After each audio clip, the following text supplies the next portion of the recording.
lose our dogs. It's everything. It's all we've got. We have no other place to go.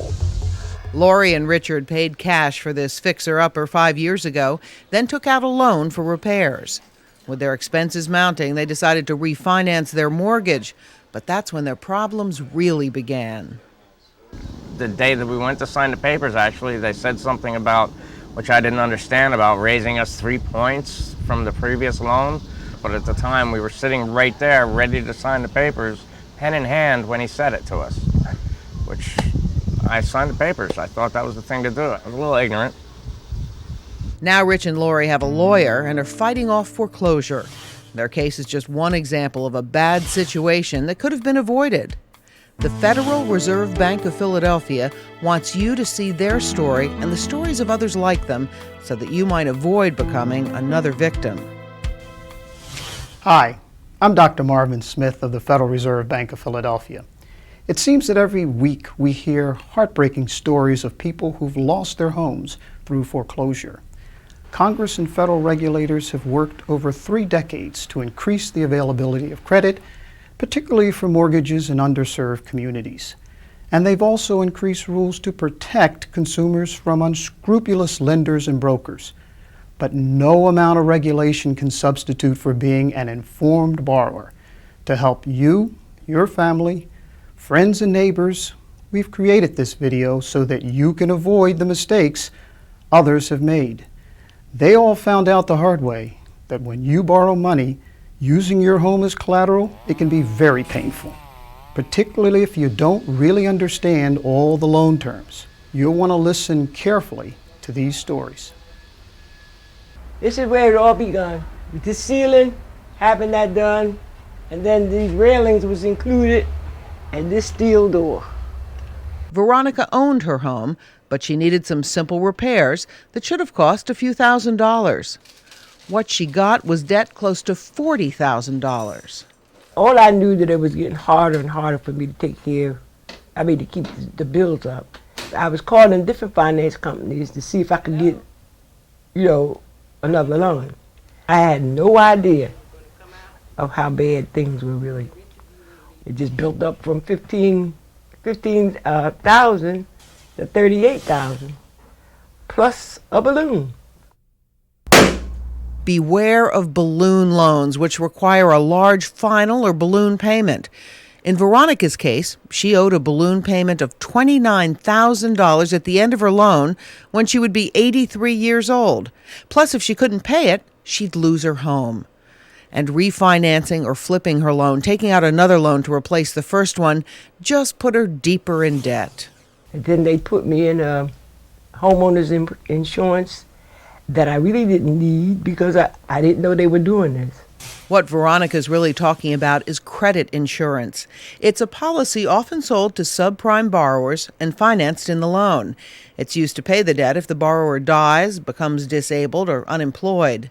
Brokers often push these policies because they get big commissions. Also be aware that credit insurance primarily protects the lender, not you, the borrower. Ethel Mintz had just 2 years left to pay on her mortgage when she decided to change her oil heat to gas. Unfortunately, what she got was a lot of hot air and an enormous debt. I was looking just for a heater, $3,800. But no, I couldn't do it that way. You have to do this, you have to do that. I have to pay off this, I had to pay off that. Consolidate everything.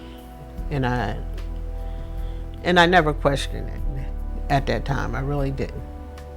Ethel was convinced the people she was dealing with really wanted to help her, but in fact, they were really helping themselves. She finally called attorney Irv Acklesberg, who specializes in predatory lending cases where lenders take advantage of uninformed borrowers. This mortgage refinanced her existing mortgage to a higher rate than she was already paying. It forced her to pay a prepayment penalty for paying off that existing mortgage. It charged her over $2,000 in points. It charged her $1,600 for a life insurance product that she wasn't even eligible for. I mean, thousands and thousands of dollars loaded into this loan. And remember, all she wanted was $3,800. So you said, well, this is this. I didn't, honestly, I didn't read it, and I signed it. And this is this. I signed it, this and that. I don't know how many pages, but I did. I signed them all. Number one, if you don't understand what you're signing, don't sign it. Mortgage transactions are very complicated. There are a lot of lawyers who can't understand some of these transactions. Ethel's contract with the lender also included an arbitration agreement. That means you can't even get out the contract, giving up your right to sue them. And they knew this all the time. But see, they didn't tell you this. What it is, very simply, is a waiver by the consumer of any right to go to any court to rectify any wrong that has been committed. These businesses are getting the consumers to waive their right to the American legal system. It's like a welfare place, yeah. Newlyweds Christopher and Elizabeth love everything about their new home, but as they get ready for dinner on a typical night, they recall their mortgage experience and the bitter taste it's left in their mouths. Entering a new competition. You are? Yeah. Initially, they thought they were approved for a rate that sounded too good to be true. As it turned out, it was. Literally, it was like a day beforehand that we were told that it wasn't okay and that they would have to restructure the whole financing thing and add $300 on top of our monthly payments. They knew that we had no other place to live. They knew that we had Yeah. relinquished our apartment. Yeah. They knew that we had no kind of counsel. So when they said to us verbally and in an email, your only option is to close. We went to refinance and there was no refinancing. Didn't work out. Both Chris and Elizabeth say they should have done more shopping around for a mortgage. They especially wish they had an attorney or a credit counselor meet with them to review their loan documents before closing. Finally, they realized they should have had a backup plan.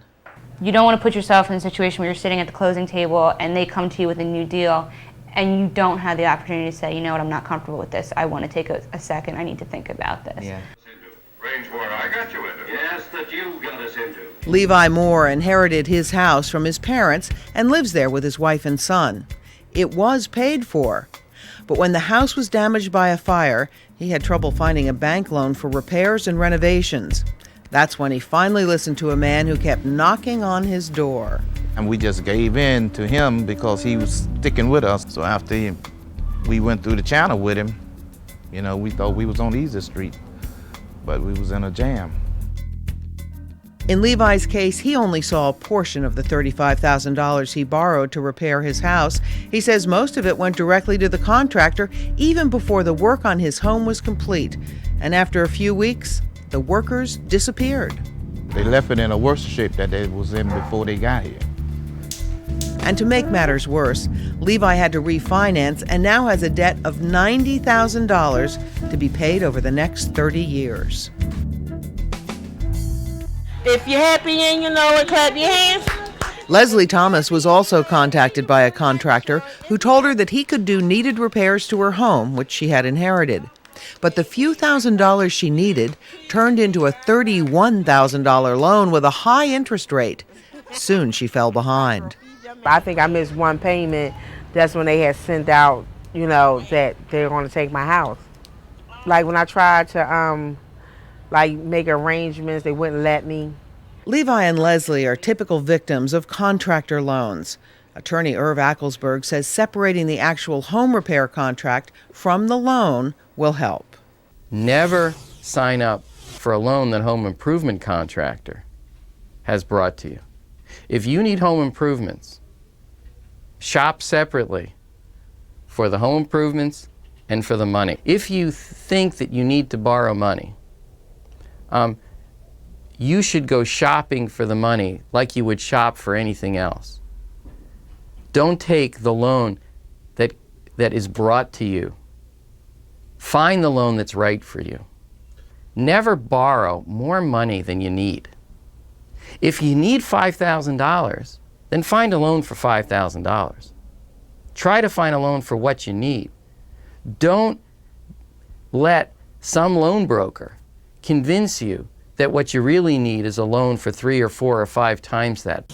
On behalf of the Philadelphia Fed, We hope you found this video helpful, and so do the victims who've allowed us to tell their stories. They all want you to have the knowledge that they gained the hard way. So here are a few suggestions our participants wanted to share with you. Followed by advice from Dee Dee Myers, Vice President and Community Affairs Officer at the Federal Reserve Bank of Philadelphia. I was calling different finance companies to see if I could get, another loan. When you need more money, don't mistake more debt for more income. Don't be like us and don't go into it blind. Pay attention to what people say to you. Pay attention to where your money's going. Pay attention to the statements that these people are sending you. If you borrow, here's what you need to do. Get a commitment letter in writing before the closing date. The lender is required by law to give you a truth in lending statement that details the amount of your loan, the annual percentage rate, the monthly payment, and the term of your loan. Get help from somebody else before you get a second or third opinion, before you fall into the same trap that I did. And that's a hurting situation. Have your written loan commitment reviewed by an attorney or a housing counselor. Also have your closing statement reviewed. Understand every single line or just don't sign. I blame myself for not reading, but if anybody else gets it, I said, make sure you have somebody with you that can read each and every line of the contract, because that's how I got stuck. Be especially aware of excessive fees for the broker, prepayment penalties, or credit insurance. Just because your lender or broker treats you politely doesn't mean he has your best interest at heart. Be wary and protect yourself. Anybody who's just so ready to give you some money, think twice about it. Get somebody to look over it. If it's shady, leave it alone. You know, the majority of lenders are honorable, but a few prey on the uninformed. There are thousands of mortgage lenders, so don't settle for a bad situation that you're going to have to deal with for many years to come. If the money comes finding you, go the other way. People knocking on your door, sending you letters in the mail or calling you up at night, telling you about a mortgage product. I would say hang up the phone, close the door, throw out the letter. Those generally are not going to be paths to happiness. If you think something is wrong, it probably is. Just get up and walk away.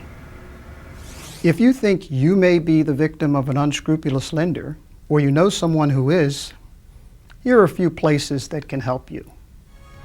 Consumer Credit Counseling Services of Delaware Valley, Home Ownership Counseling Association of the Delaware Valley, Community Legal Services, and the Pennsylvania, New Jersey, and Delaware Departments of Banking. We hope hearing these stories has helped you understand how to be a more cautious borrower. Thanks for watching.